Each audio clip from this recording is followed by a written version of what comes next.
Hello everyone, good morning. Sharing my screen. So the password of Fusion.tech user has been changed. So to get a new password, please reach out to the Training Institute. Okay, so please do not try to log into ECPP or ECPP test instance using Fusion.tech user's old password. Please don't do that, because if you try 5 times, the user gets logged. And just now I have unlocked this user. So probably the previous batch students might also have tried out with the old password. So you might see these teething problems for the next 1 to 2 days. Okay, so people might try out with the old password and a Fusion.tech user might get logged out. We will unlock it as and when required. Okay, so to get the new password, please reach out to the Training Institute. I'm not sure if communication has already been sent out to you guys or not. And let's go ahead and start with HCM extracts. So I've given the context for HCM extracts. I've explained what the component is all about. When will HCM extracts come into picture in the implementation projects, and what can you achieve with it, right? So the navigation first, from my client group, go to data exchange.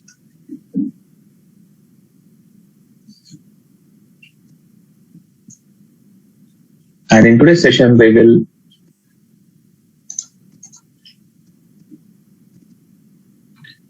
create a normal HCM extract first, which we have defined already yesterday. So we will design it and we will set up all the options and we will run it.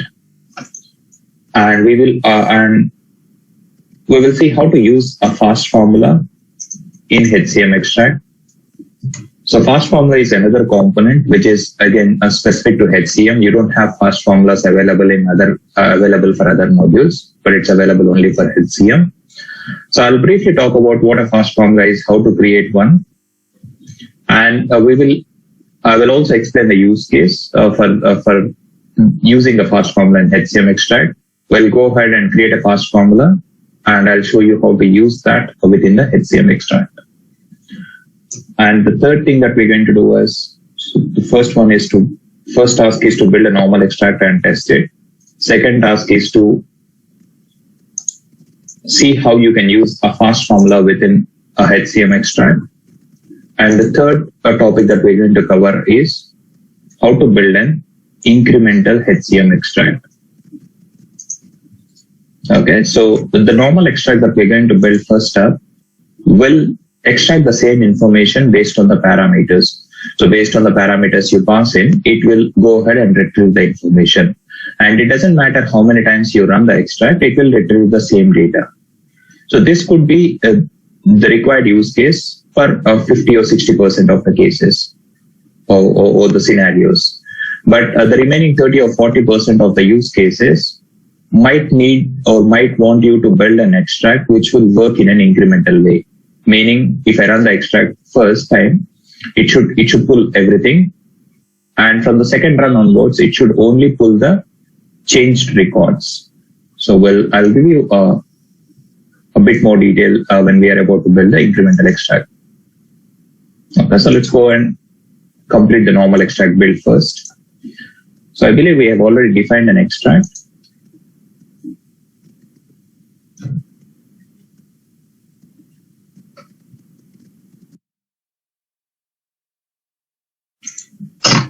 So let's sort by last save. That should pull out our, this is the extract that we created, FT14 EMP assignment extract.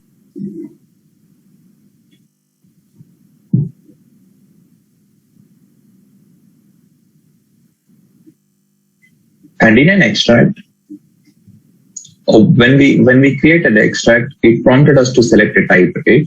Extract type. And we've seen that there are around 6 or 7 options available in there. And we picked up HRRK among them. So depending on the extract type you pick up, parameters get added automatically. So for HRRK, there is a default parameter called effective date got added automatically. If you want, you can add in additional parameters here.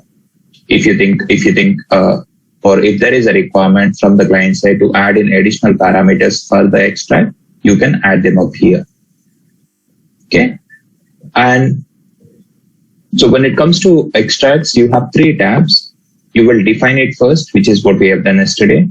And you need to design it. And you also need to set up a deliver options. Okay, let's go to the design tab and start building an extract. And what are we going to extract in this extract as part of this HCM extract? We're going to pull out employee and their assignment details from HCM Cloud. And to do that, you will have to design the extract in such a way. So you would need to extract employees and their assignments, right? So you need two details, employees and their assignments, which means you need two data groups. Think of data group like a SQL a data set in a BI report. Okay, so you need to create a data group first, and you can have multiple data groups within an extract, but you should have at least one. And the first data group that you create is called as a root data group. You give it a name. You can give an appropriate name. Let's call it as persons. And you need to pick the user entity. So this is quite important, and this is where Oracle helps us quite a bit with the HCM extracts. So you don't need to write any queries. All you need to do is pick up a user entity, or pick up a relevant user entity to be precise. So here I want to extract a person's information.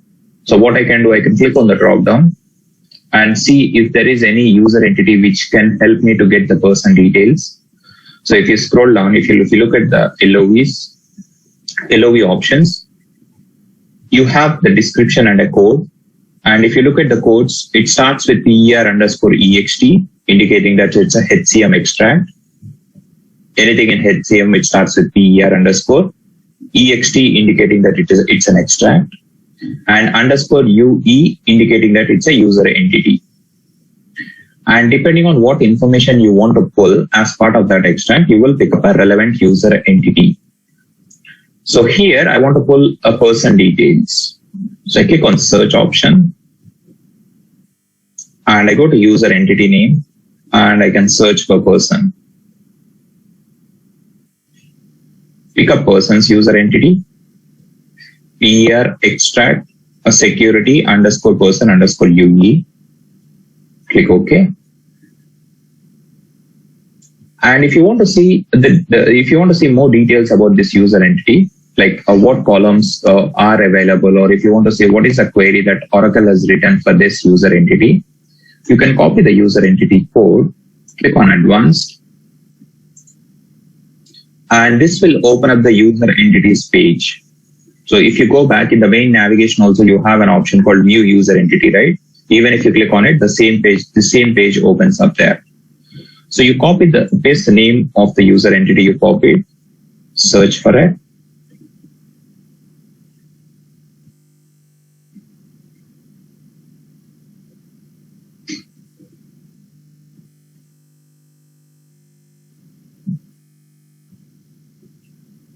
And it gives you details. So name, code, and the description. And apart from it, you will be able to figure out all the database items that are available as part of this HCM extract. So as you scroll down, you keep getting the database items. And if you want to see the query running behind this user entity or that Oracle has written, so if you go to query tab, you will be able to see the query that Oracle has written. So unlike in OTBI, at least Oracle has exposed the queries that it has used in the user entities in case of HCM extracts. So if you copy this, so what is Oracle doing here? It is querying the main employees table for all people here, and it has linked it up with a couple of other tables, added appropriate join conditions, and it has pulled in whatever columns are required from an employee. It has added a list of columns there, which you can go and pick them up in your extract. Okay, so and you cannot edit this. You see that it's a sort of a read-only one. You cannot edit this query. And if you go into extracts using a user entity, you will be able to figure out what all extracts in this instance are using this specific user entity. Okay, so that's a bit of additional information available. So just click OK. So if you want to see more details about the user entity, that's how you can view the details. Okay. And you have another option called threading database item. So this option again will be required only if it is an incremental extract. If it is an incremental extract, while creating the extract itself, you need to tick that changes only checkbox, which we have seen yesterday. And this is another option that you need to set up. Okay, but we'll leave it blank since it's a normal extract that we are building. And if you go to filters tab, you can apply any additional filters if you want. Okay, say for example, you don't want to pull all the employees, or maybe you want to pull only the employees of type EMP, or maybe the permanent employees. In such case, what you can do, you can go to filters. If you don't apply any filters, by default, all the person's records will be pulled as part of your extract. But let's see how to apply a filter. Go to filters tab, add in a filter, and you can search for the column that you want to add a filter on. Click on the drop down. You will be able to see the database items, and you will also be able to see the parameters that are configured. And I want to put in a filter on extract a person, system, person type. Extract person, system, person type. Click on the plus icon to add the column to the filter criteria. Equal to. And you can add in a constant. You can say, I want to pull only the persons of type EMP. Click on the plus icon. You have plus icon after each box, so you have to click on them 3 times. So don't click on the plus icon only after adding EMP at the end. So that will add only the EMP. So you see the filter criteria getting added. You can verify whether it's getting built in an appropriate manner or not.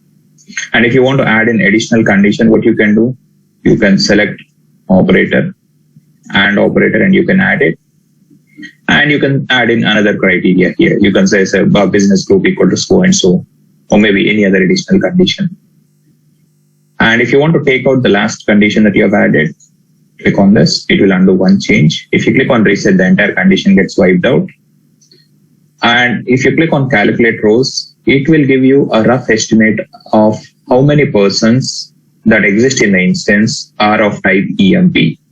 So this is just to give you an indication that just to let you know whether whether the filter criteria that you're plugged in is right or not. Click on calculate rows. It should show you the number of employees that it's going to pull. So there are close to 2680 persons of type EMP in the instance.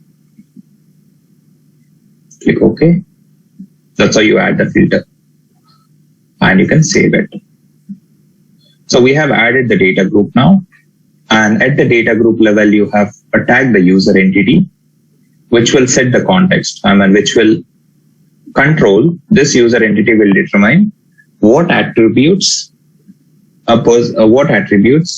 can be included or can be extracted from that under that particular record. So you created a data group with a user entity, and under the data group you can add a record. And on the record you can select the attributes. So whatever attributes you select on the record, so you create a record and you select attributes, and these attributes will be extracted or included as part of the extract that is generated. Data group, record, and attributes. So let's call this as person details.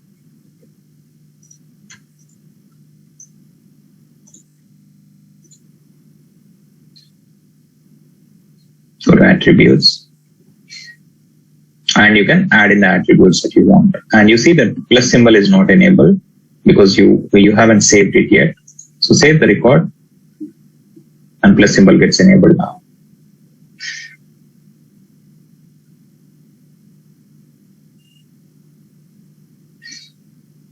Select the attributes that you want to include or pull from the person's record.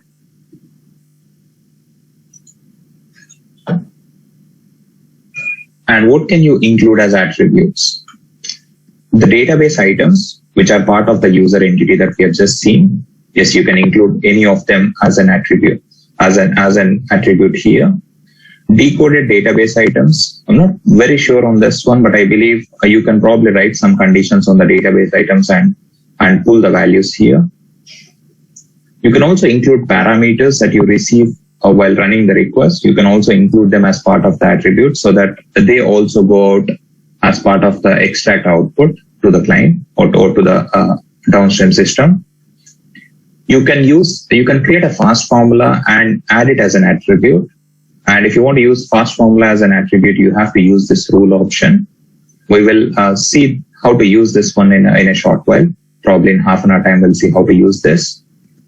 And if you want to hard code some string, say for example ABC, or say you want to send out any specific hard coded text, you can use a string option. And if you want to do some calculations, you can do it with the help of record calculation option. So select database items. And that will show you a list of database items that are part of the user entity you have picked up. So when you created the person's data group, you selected user entity, right? And we selected person user entity.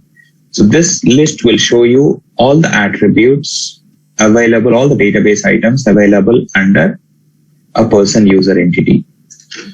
And we can select few columns from there. So we can include the person number. You don't pick attributes randomly. You will pick the attributes that client has asked you to. Client will ask you to pick up, or he will probably let you know what you need to pick up. So we'll include the person name, person first name, last name, person number. And you can also probably pick up something like a start date. Let me see what attributes I mentioned in the PPT.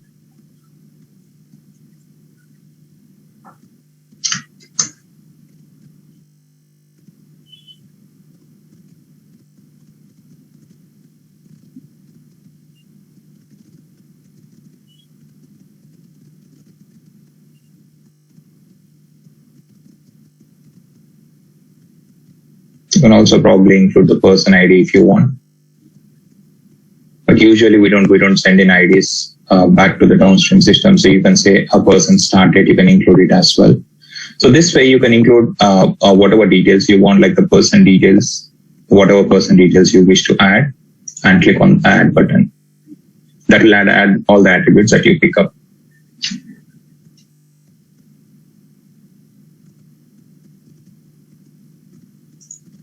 Save the extract. So this is the hierarchy. You create a data group with a user entity, and that user entity will determine what attributes you can add on a record. So under data group, you can add a record, and on the record, you select the attributes. And these are the attributes that you will see in the output that is going to get generated. And let me just show you one diagram here from the slides. So it's the same thing here, a data group where you tag the user entity, and under data group, you can have multiple records. So we've just created one record here, right? You can do a right click and click on add record. So that will add another record. So you can have multiple records if you want to segregate the attributes into two different sets. So for example, if you see here, the department details are extracted. In one of the record, you are extracting the core information like department ID, name, etc. And in other record, you're probably extracting the additional information. So to keep them separate, you can probably add them as two separate records. And on those records, you can pick up the attributes applicable to those records. For other information, you can add the additional information of the department. Okay. And this is all about a single data group. But similar to a BI report where you can have a master detail relationship between the queries, you can also have a couple of data groups in HCM extract with a parent-child relationship, right? So yes, a data group user entity. Under a data group, you can have multiple records, and on each record, you can add attributes. But apart from this, you can also have another data group created as a child of the root data group. And we need that functionality because we want to extract the assignment information as well that the person is working on. So you do a right click and you click on add child data group. This is the root data group and I want to add a child, add child data group. And I want to pull the assignment details in this one. So let me go ahead and call the group as assignments. Pick up appropriate user entity. Search for assignments in the user entity name. Pick up the right one.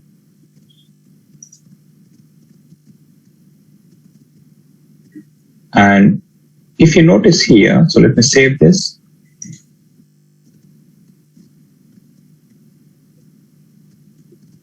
When we added the root data groups, if you click on persons, how many tabs you see in here? You see two tabs, properties and filters. In properties, you select user entity. On the filters tab, you add in the filters. But if you go to the child data group, apart from properties and filters, you also have the connect data group option showing up. And this connect data group, if you go to that tab, it will have a pre-populated join conditions between the user entity that you used on the child data group and the user entity you used on the root data group. So on the root data group, we used a person user entity, right? And on the assignments, we used assignment user entity. You don't need to add in explicit join conditions. They get added automatically as you see here. And how are the assignments and persons linked together? Extract person ID, a person ID from the persons is being linked up with assignment person ID. Okay, so it is picking up the person ID from the person's data group and it is searching the assignments table with the person ID. And apart from the person ID, it is also using a couple of other ID columns from the person and trying to match them up in the assignments. But with the data that we have in this ECBP instance, in any other instance, probably a real-time HCM implementation instance, which has a valid employee and assignment information, these joins would work absolutely fine. But in ECBP instance, for the person and assignment details we don't have a legal entity ID and the person type ID populated appropriately on the assignments. Okay, so if you use these two join conditions, if you leave them as is, the assignment record will not be picked up because you don't have these IDs populated at the assignment level.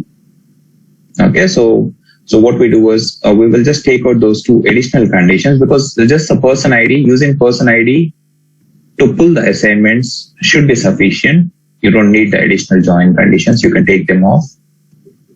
You don't need to take them off in another instance. You might not need to in case you have a valid data populated on the assignments. You can save it. And if you want to add in additional filters, you can do that as well. Say, for example, I want to add in a filter which says, I want to pull assignments of type E. Okay, maybe so if you hit the assignments table, in this particular instance, you've got a couple of assignment records for every assignment. One has a type of E and one has an assignment type of ET. So if you want to put in some restriction around assignment type, you can do that. If you want, you can apply additional filters here. Or if you want to see only the assignments that belong to a specific business unit or something else, you can do that as well. Okay, but we'll leave it blank. That should be fine. Go to properties. And let's go ahead and add in a new record under the assignment. Do a right click and add record. Let's call it as assignment details.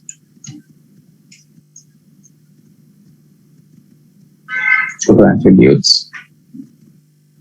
Save. Add gets enabled. And you can select the assignment, or you can select the database items that you wish to have.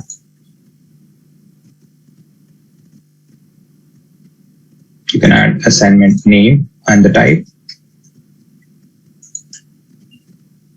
You can also probably include the assignment action code that resulted in creation of that assignment. You can add an assignment name, and you can also include assignment number.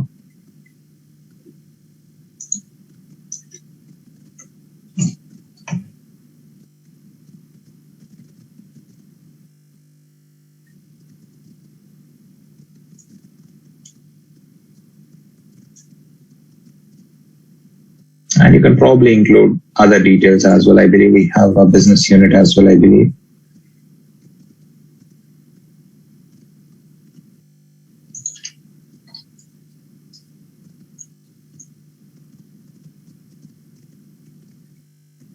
Okay, so you can probably include assignment business unit name. And this way you can include any number of columns you want, add them, add the attributes. And that's how you build that's how you design the extract. Okay, so you create a root data group, attach user entity, create a record, select the attributes you want to have. If you want to have a child data groups, add them, create a record, and select the attributes again. And once you're done with all the design bit, you have to move on to deliver, and you need to set up the deliver options. And the reason why setting up deliver options is quite important is HCM extracts. These are not like a BIP report where user runs it and view the output himself from a scheduled process screen. Instead, these are the extracts which are meant to pull out some information, generate a file, and place it in a location such as UCM or SFTP so that the downstream systems can pick it up. These are not meant for a user to run and see the data. These are meant to exchange the information with the help of files. So setting up deliver options is quite important. And to do that, you have to go into Deliver tab, add a new delivery option, and you can probably say upload to UCM. And if you look at the delivery type, you can deliver it to 3 destinations. You can email out the output, you can deliver the output to SFTP location, and you can upload the output to UCM. UCM is what we typically use, but you can use other options as well. So these work pretty much the same way as we have seen in the XML burst, right? So if you use these options, XML output will be emailed out. If you use FTP, output will be placed in SFTP location. And we'll select the Web Center content. Web Center content is nothing but UCM. Click on OK. And scroll down, you see an output name in there. So the file that gets uploaded to UCM or WCC will have this name. So let's change it to let's give a meaningful name to this. You can probably call it as FT14 EMP assignment .xml. And this .xml is important because the output that will be generated by the extract, it will be in XML format, pretty much similar to the BIP report data model. And in the case of BI report, printing the output in XML format doesn't make sense because in case of BI report, the consumer is the user, right? The user needs to look at the report output and make some sense out of it. But in this case, in the case of extract, the consumer is an integration that the third-party application uses or would have built to pull the file and process the file at their end. So the file that you are generating here will be pulled by third-party applications with the help of integrations. Okay, and in the case of integrations, XML format is preferred. Okay, it is not just fine; it is preferred. So and HCM extracts generate XML output, which should be fine in 100 out of 100 cases. But should you run into a situation in real time wherein you have to generate output of extract in another format, you can do that as well. And how do you do it? How did we convert the BIP XML output to a report? To a more readable format such as CSV or PDF? We did it by creating an RTF layout, right? So you do exactly the same thing here. Should you come across a scenario, I'm pretty sure you won't come across that, But if you come across a scenario wherein you need to generate output of extract in a format other than XML, then you can create a BI report, BIP report template, and you can attach that report and a template name here, so that XML output that gets generated by HCM extract, that will be passed as input to the report, and the report will generate. And once a BI report is attached, you can generate the output in any other format you want. If you leave it as data or XML, the output will be generated in XML format. But if you need output in any other format like CSV, PDF, or RTF, you have to build an RTF layout. You can probably run the extract first time without or run it with a data as an option. Pick up that XML output, create an RTF document by loading in that XML, and then attach that report here. Okay, so that's how you do it. And if you scroll down, you have a couple of options there. Since you're extracting the information from cloud, HCM cloud, and generating a file and placing it in UCM, and since we are delivering it to destinations, it could be UCM or SFTP. If the file that you are generating contains or might contain sensitive information, you might need to encrypt it. And as we have seen in BIP report, we have seen how the PGP encryption works, right? So we have seen how to upload a PGP public key. We have uploaded the PGP public key in SFTP connection. And when we ran the BIP report, it generated output, encrypted it with the .pgp extension, and it has placed the output in the outbound directory, right? You can also do something similar here. If you want this XML file output that is generated to be encrypted, you can click on this encryption mode, select PGP signed or unsigned, and you can select and that will list out the encryption keys available in the instance. And you can pick up any key. So if you select PGP signed, you look at the encryption key, you will see the keys that are available, PGP keys. You can pick any of the encryption key. And what will happen, HCM extract will by default generate the output, encrypt it with the key that you select here, and place it in UCM or SFTP. And you can pass on the decryption key of the PGP key that you are using here. You can pass on the PGP private key. You will use public key here to encrypt the output. And you will pass on the PGP private key to the client. In fact, you don't pass it on. You just tell them what key you have used. So the client would also have access to the security console in ERP Cloud. They can very well download the private key from there itself and decrypt the file. Okay, so if the file contains sensitive information, you can use the encryption mechanism. And you have to give an integration name, which is a mandatory parameter.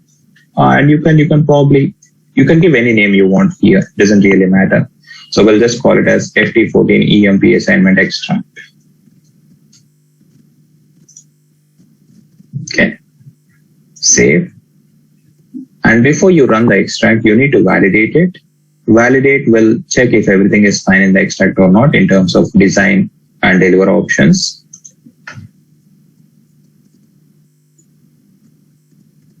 And if you look at these two error messages, it says fast formula, right? But we haven't talked about fast formulas yet. But why are fast formulas coming into picture here? So we are building a HCM extract and we are seeing an error which says a fast formula is not compiled. And the reason is fast formulas, there could be three types of fast formulas. Okay, A, you can create your own fast formula. B, Oracle would have given thousands of fast formulas out of the box. C, when you perform some actions in HCM, fast formulas get automatically generated.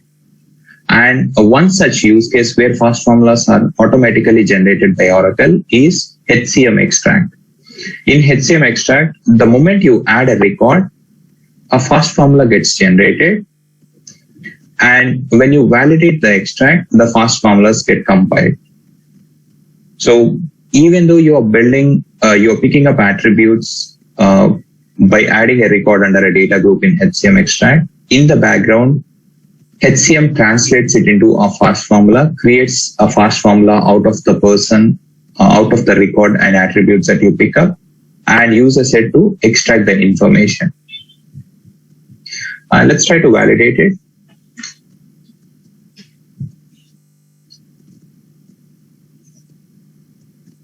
You should see a confirmation that fast formulas are submitted for compilation.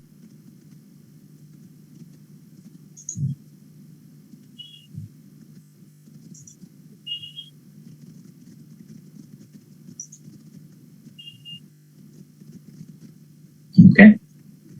So you see that the formulas are compiled now. And if you want to see those formulas, what formulas are generated, so you go to extract, go to design. And if you look at the record, formulas get generated for every record you create. And you could see that there is a fast formula generated. And if you copy this, let me log into the instance from a different browser. I just want to show you how this formula looks like.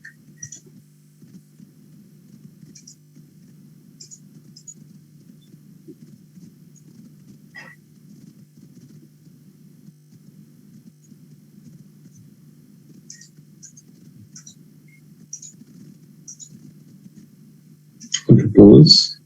Sorry, not the tools. Go to setup and maintenance. That's where you can view the fast formulas from.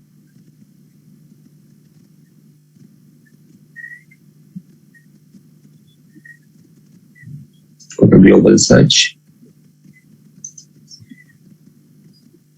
And you can search for fast formulas.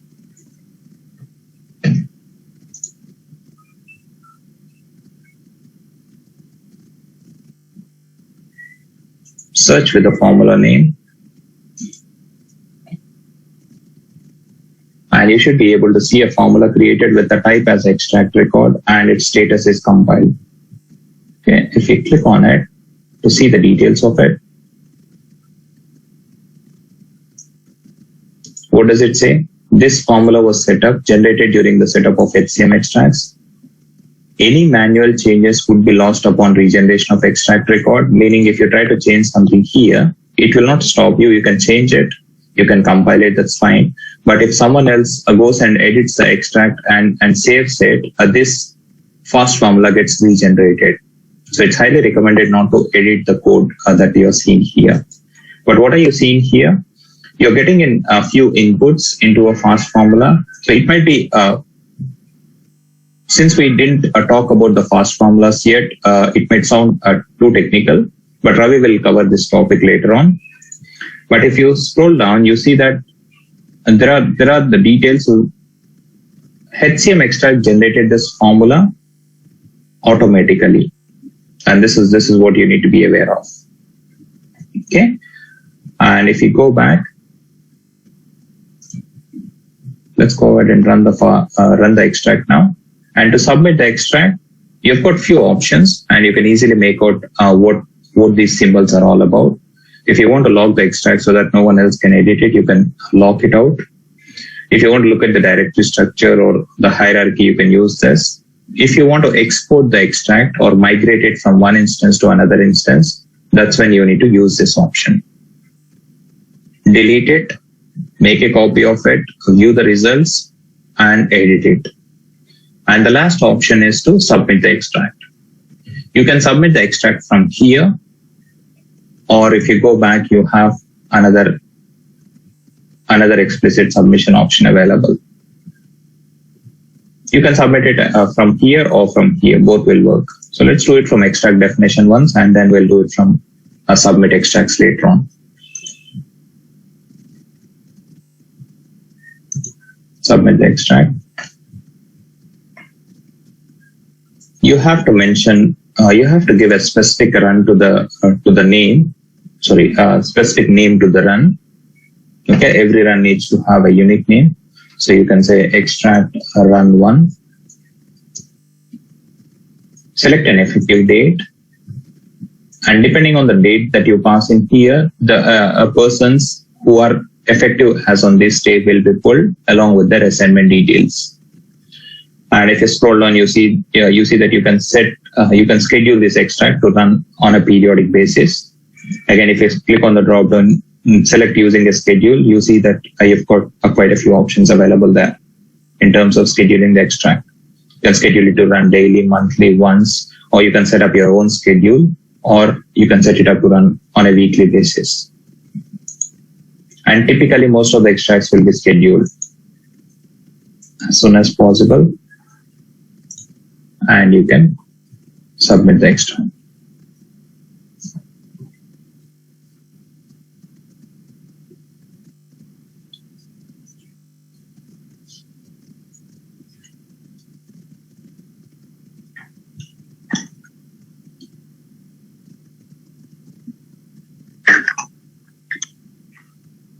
You should see an instance generated here,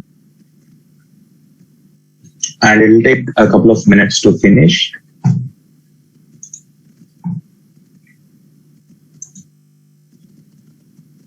So you'll be able to see some basic details here. But once the run finishes, if you click on it, it will take you into another screen where you can view a few more details. If you click on it, it will take you into another screen where you can see a lot more information. So you will typically come into this screen if you use the explicit submission option, submit extracts option. Okay, so here you see the extract is still running, and once it is complete, we can look at the details populated. We can look at the file that is generated, and we can look at whether the file has been uploaded to UCM or not, and we will also get to know the content ID.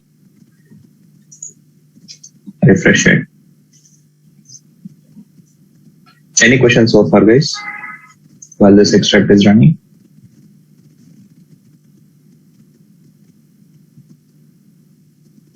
Okay, I'll take it as no. Sorry, I have one question, Prasad. So when you were creating the data group, there was one more option, threading database item. Yeah. That is typically used when you're building an incremental extract.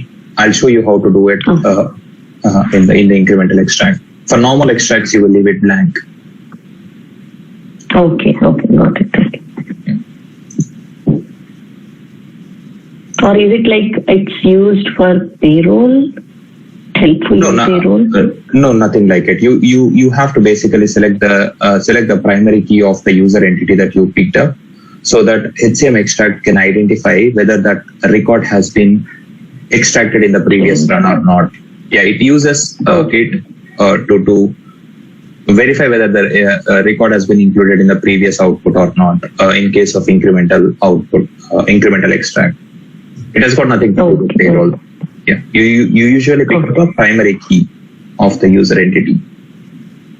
Okay, got it. Yeah, thank you.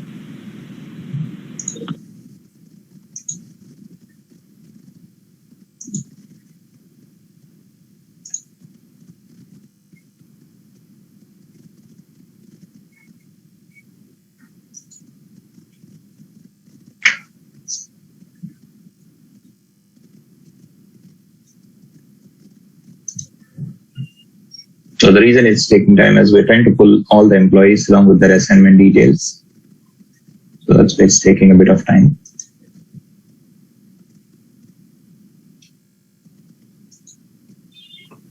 But it has only 2,000 records, right? Yeah, 2,700.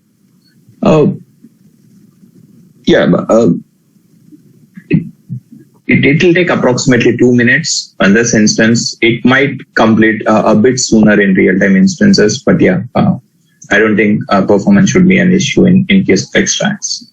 Because anyways, you're going to schedule them. You're not going to run them and wait for the output to view, right? So.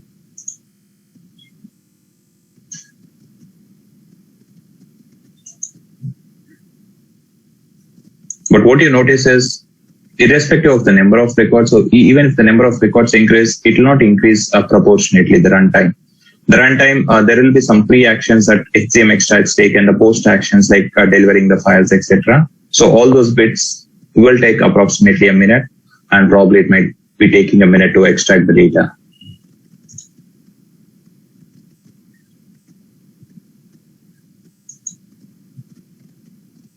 Looks like it's not getting refreshed here, because you see the elapsed time is not getting changed. Let's refresh it here. Yeah, it has completed, but it was not getting refreshed in the next screen. So you see that it completed in less than 2 minutes. And if you scroll down, go to instance details, you will be able to see the jobs that are triggered and the outputs of those jobs. And if you look at the extract delivery options,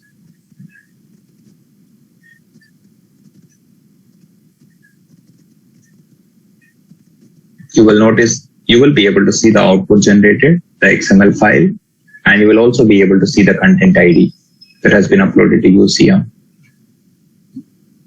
Not sure why it's taking so much time. Yeah, but if I copy this, yeah, you see the content ID. You can pick it up and search in UCM, or you can also download the file from here. If you download the file from here, open it. It's basically an XML output generated, and let me format it. And while it is getting formatted, we can go to UCM and verify the file uploaded there. How do you access UCM? ERP Cloud Instance /CS.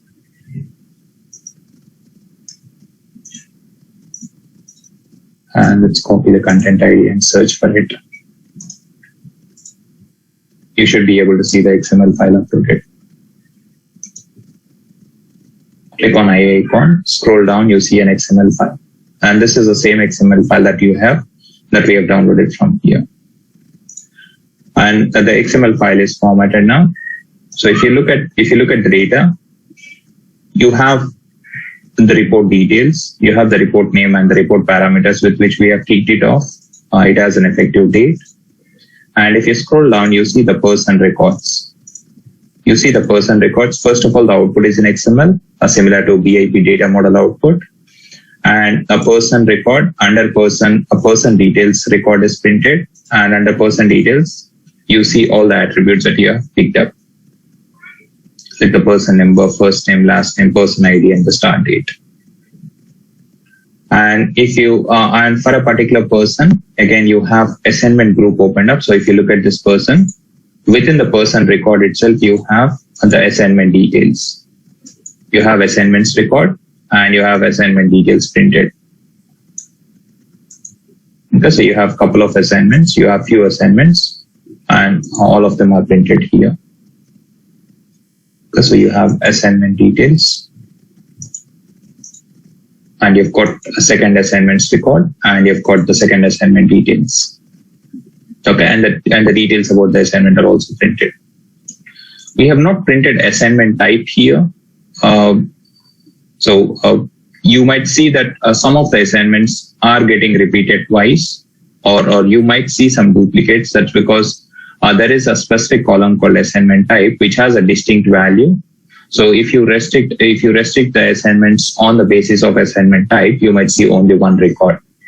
Okay, so you see all the assignments that the person has worked on or is working on at the moment. Okay. And similarly, you can also drop this file in SFTP or email it out if you want. And this is how you build a normal extract and deliver it to the destination. But why are we calling it as a normal extract? It doesn't matter how many times I run this. So if I run this one more time, and if I select the same parameter as today's date, because it expects me to pass an effective start date, right? So I'll effective date, I pass in today's date again, it will generate the exact same file again. Okay, so it will generate the exact same output. This might be the requirement for 50% of the scenarios, wherein depending on the parameters, the output needs to be generated and shared with downstream systems. But in some cases, wherein you need to have the information flow from HCM Cloud to other systems, and that needs to happen in an automated way. Okay, so in such case, say for example, you have, okay, before we move on to incremental, let's talk about the fast formula. So how do we use a fast formula in HCM extract? So we have built this HCM extract. So let's make a copy of this. We'll move on to incremental in a while. Let's go back. make a copy of this. Click on the duplicate option. EMP assignment. I'll call it as with fast formula. Copy. I don't want to rename it.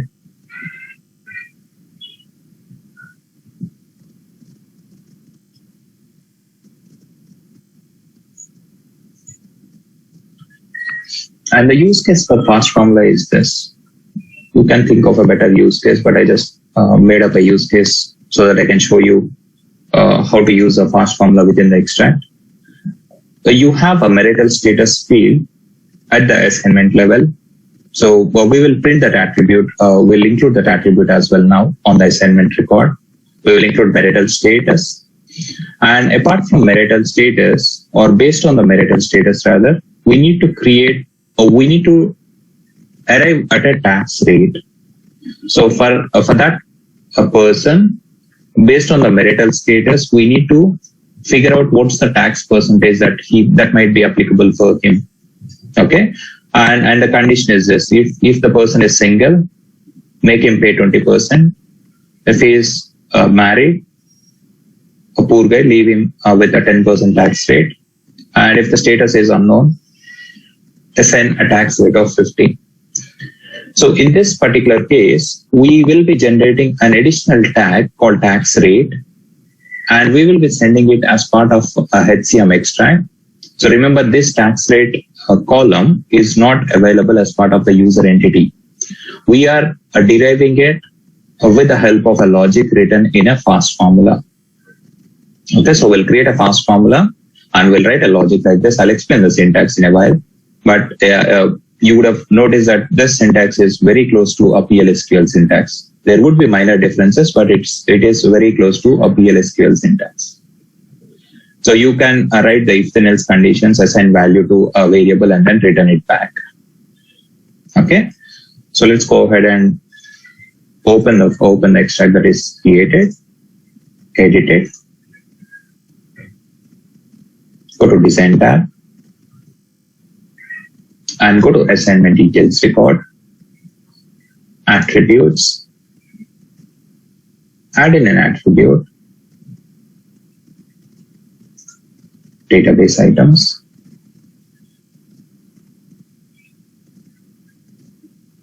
we should have probably added it in the first run itself. Include marital status.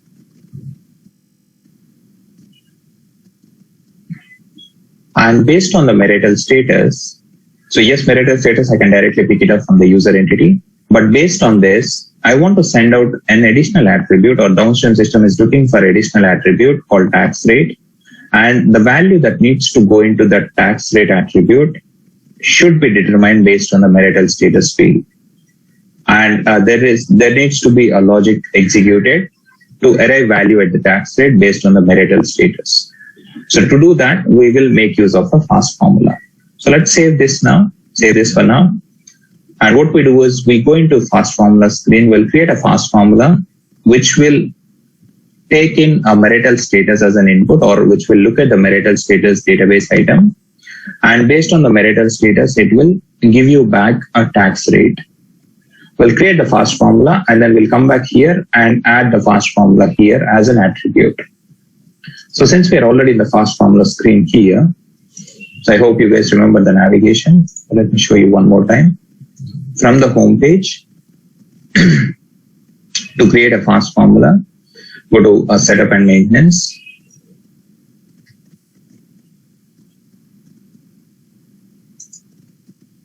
Go to global search. You can search for fast formulas. Create a new one.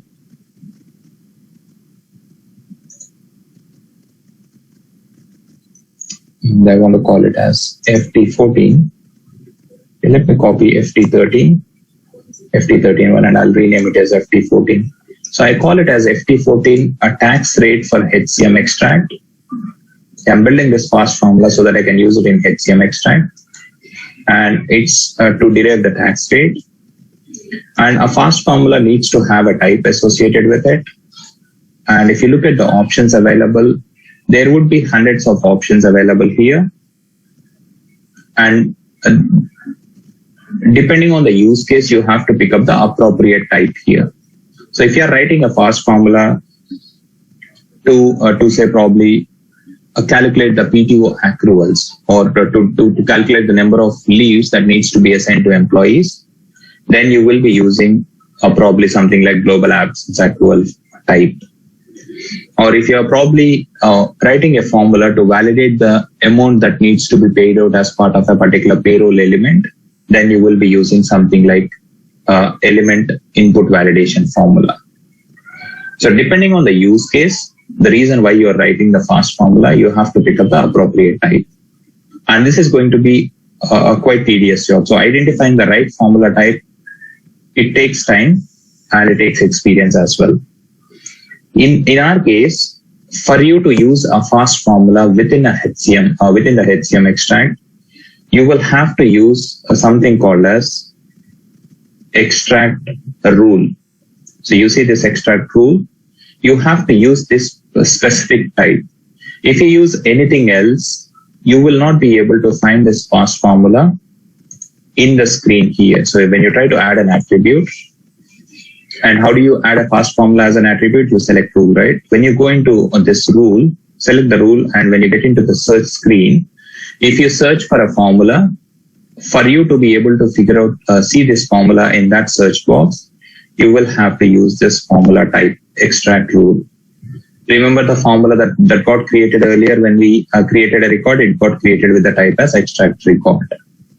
Right? So that was an auto-generated formula, but now we are creating a formula explicitly. And we need to use extract rule because I want to use this as a rule option or as an attribute rather. Okay, select extract rule and you can give a description if you want, and you can attach the formula to a legislative data group. And if you attach a formula to an LDG, then you will be able to use the formula only in that LDG. So if you select US LDG or UK LDG, you will only be able to use the formula within that LDG. If you leave it blank, then you can use the fast formula in any legislative data group available in this instance. And you can give an effective start date, and it's always better to use a back date such as Jan 1st, 1951. Continue. And you will see an option to plug in the description if you want. You see the details that you have selected in the first screen, and you see a box where you can write your fast formula. And when you write your fast formula, you can use database items and add them to the formula and write logic around it. You can also use mathematical or a date or a string functions if you want. If you want to do some calculations or use some functions, you can do that. And this globals is like, it is more like a lookup concept for fast formulas. If you want to store some configurable values, you can do it in a lookup, right? And pull the values from a lookup in a BAP report. A similar way, here you cannot pull the values from a lookup in a fast formula. So for such use cases wherein if you have any values that you access too frequently and the values that might change, then you can create a global element, global attribute, and you can use the global across fast formulas. And tomorrow, if the value changes, you just have to update it on the global, and you don't need to edit the formulas. Okay, so this is more like a lookup functionality for fast formula. Prasad? Yes. Can we use custom functions here? Like in EBS we can use. Do we have the provision to build? No, we don't have that provision here because we don't get access to database, right? We'll not be able to compile a PLSQL function in first place. Yeah, true. Yeah. So we'll not be able to use it. But there are, custom functions not available, but there are quite a few seeded functions available. So you can go through this list. It's an endless list, and you have Apart from the utility functions, you also have functions like this, like get manager name, get home city, get value set, etc. Okay. Okay. And what do we need to do in this formula? The use case is simple. Look at, based on the marital status, we need to arrive at the tax rate that is applicable and send it back. And so to do that, I need to look at the marital status at the assignment level, right? So I can search for the database item here. So I click on the drop down and I can probably select the description and search for marital status. We can probably put in percentage.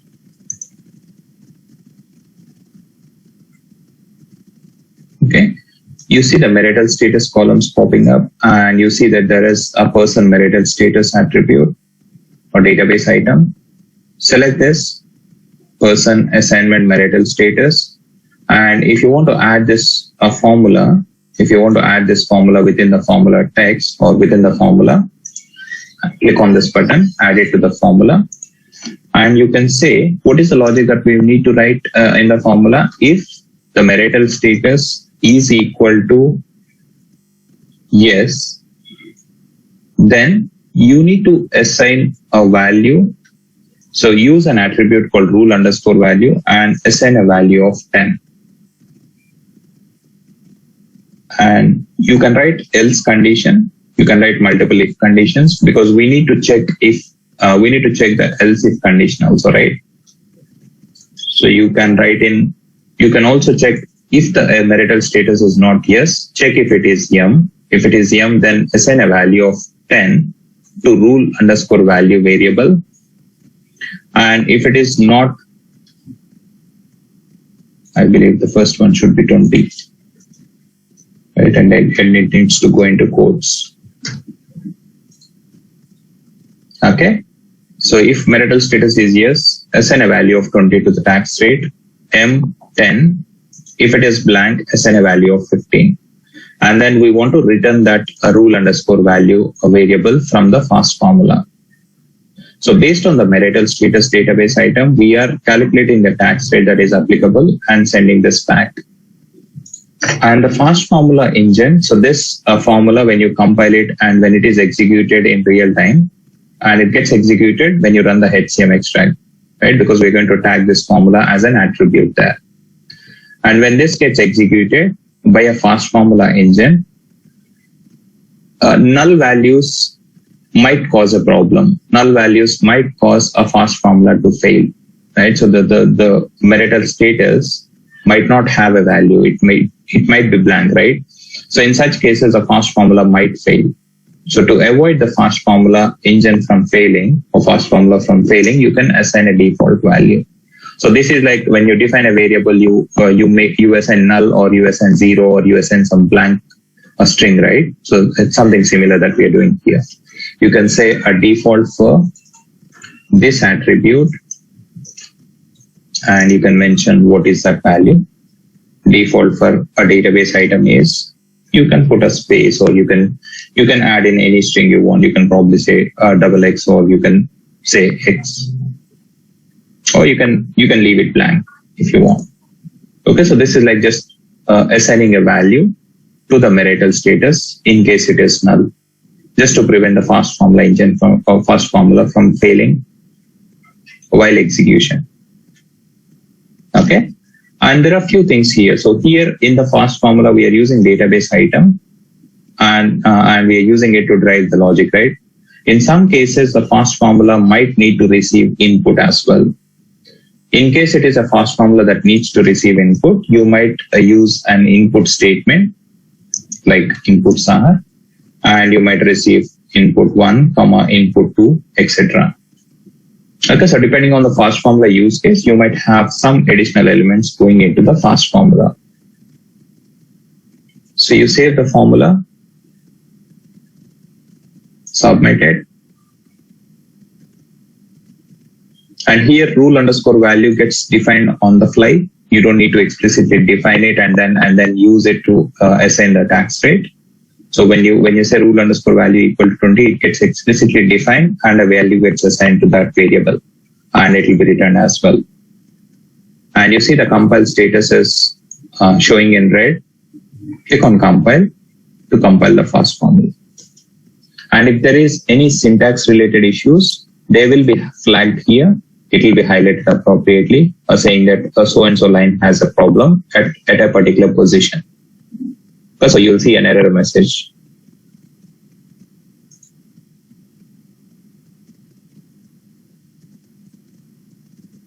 Refresh it. It says an empty string is not allowed. So in line number 1, it says that empty string is not allowed. You cannot set up a default value as an empty string. So what do? I need to edit this. So I'll click on done, open the formula again.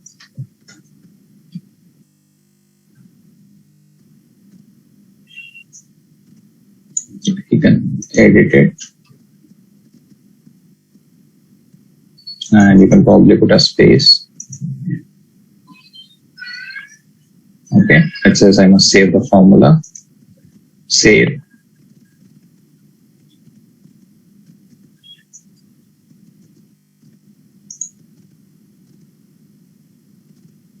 Submit. Compile. And you should see you should see that it gets compiled successfully now.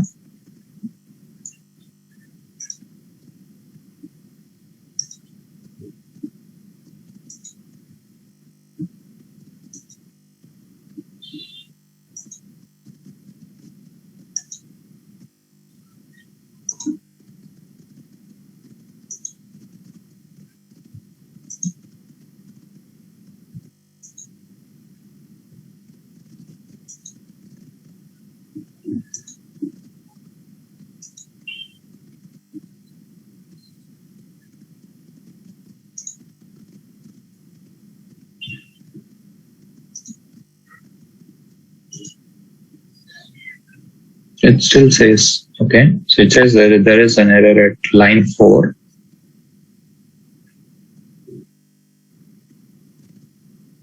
What is that error?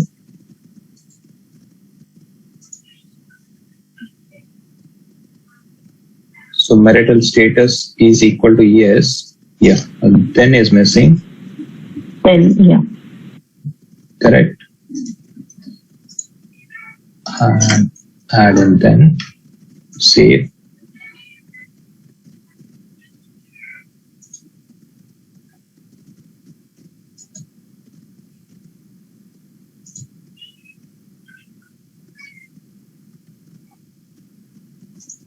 Compile it. It should get compiled now.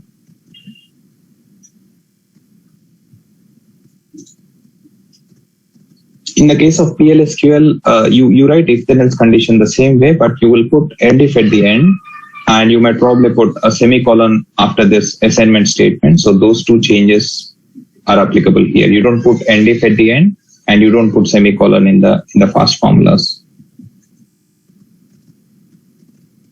So you see the fast formula is compiled now. Let's pick this up, copy the name.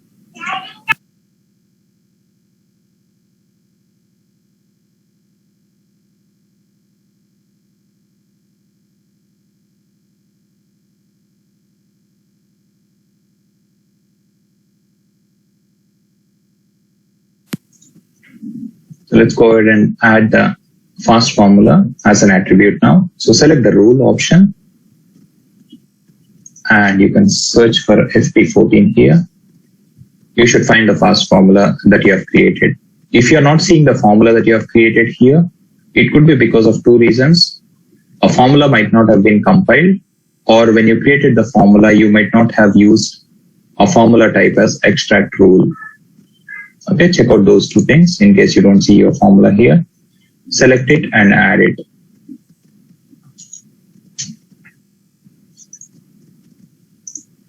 Click on attribute. And you can change the tag name to keep it simple. You just call it as tax underscore rate, and you can leave out other options as is. And you notice that the value that is written from the FAST formula will be assigned and displayed under tax rate attribute, which is an additional one.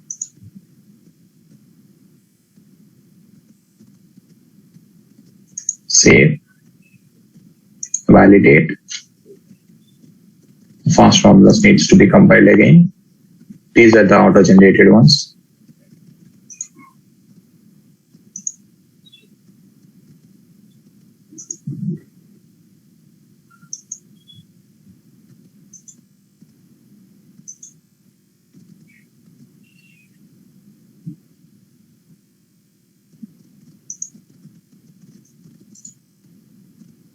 And we can go ahead and submit the formula now. This time we'll not submit it from here. Let's go out and we will submit it from the submission window.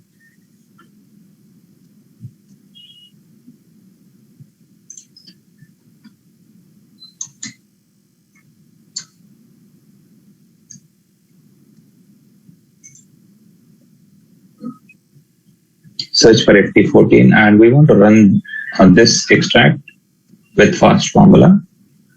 Give it a name.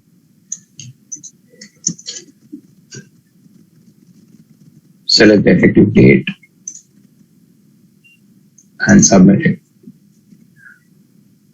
So in the output, you should see two additional attributes now. One is a marital status and the another one is a tax rate. Marital status is coming straight from the user entity, but the tax rate is derived with the help of a logic written in a FAST formula.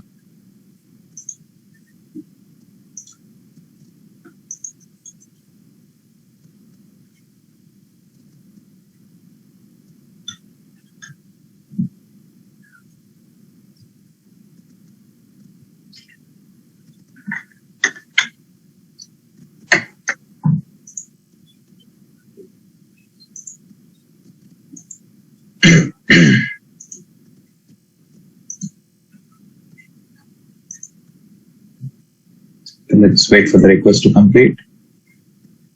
Any questions, guys? Any questions on what we covered so far? Okay, complete test now. This FAST formula concept will be covered by Ravi later, right, in detail? Correct, yes.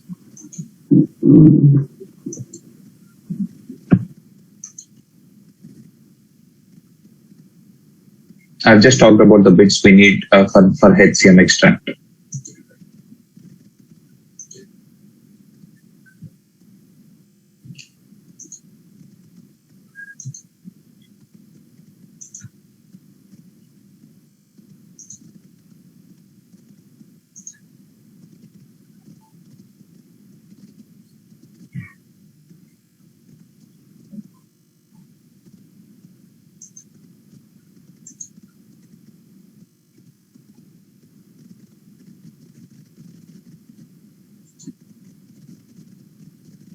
The rollback option.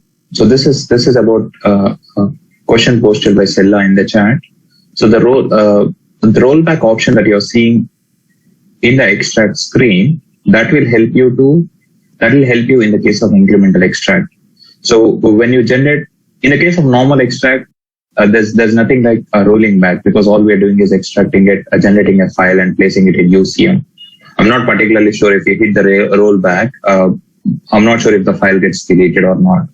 Not very sure, but in the case of incremental extracts, if you hit the rollback button, the previous extract run would be marked as cancelled, and the records that were extracted in that particular run will be included or considered for the next run. It makes sense, more sense if you think about it in terms of incremental extract. Okay, the run has completed. Click on the run, and if you scroll down, you will be able to see the details. Look at the XML file uploaded.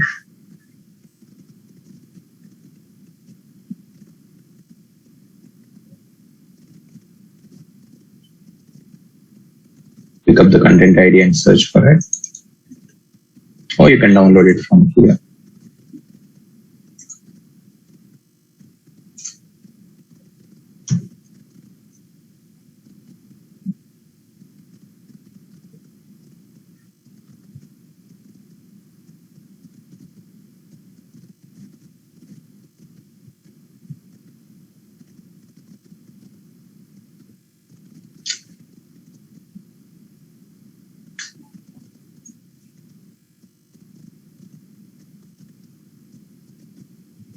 So if you see these assignments, so if you look at this one, tax rate got printed as 15 because marital status is blank.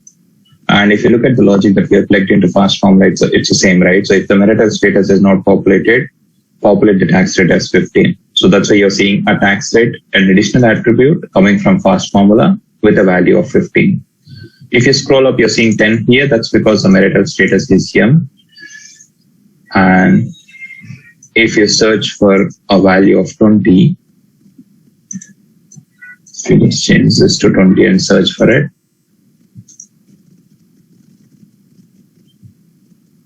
okay, so you see 20 here because it's the marital status is yes here. Okay, so depending on the marital status, whether it is, if it is yes, we're seeing a value of 20 populated under tax rate attribute M10 and else 15.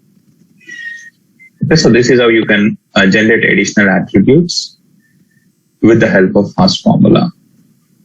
And in tomorrow's session, yes, Prasad, rate underscore, the tax underscore rate, where you have mentioned that one, the name?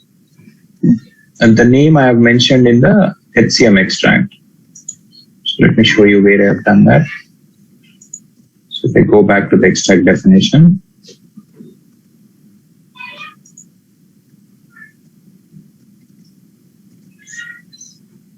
sort by last save.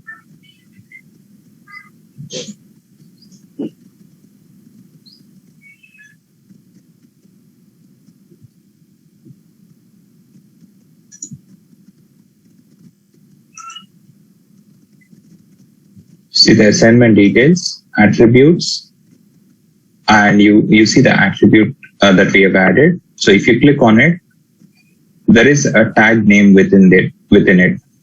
So I've changed the tag name here. So it got populated like this. Sorry. When I added the fast formula, the tag name was looking like this, and I changed the tag name to a tag state like this. And whatever tag name you give here, it will be appearing in the output.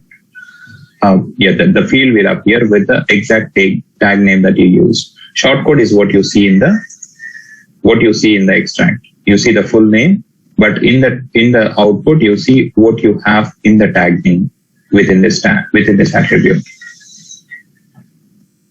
Okay. Okay. Yeah. In tomorrow's session, we'll see how to build an incremental extract. So we just have 10 minutes left. So we'll pick this up tomorrow. So we'll build an incremental extract and execute it 3 times to see how it works in a real-time scenario. Yeah. Any other questions, guys? Hey, Prasad, if I want to use any of the existing fast formula, okay, where type is different, okay, not as a extract rule or something. So in that case, how can I use those fast formula? I cannot use it, right? You will have to make a copy of it, create it with extract rule as a type. But extract rule, fast formula type is definitely needed. Otherwise, it won't even show up in that LOV. Okay. Okay. Okay, thanks. Thank you. Thanks, everyone. We'll meet again tomorrow then. Thank you. Yeah, thank you.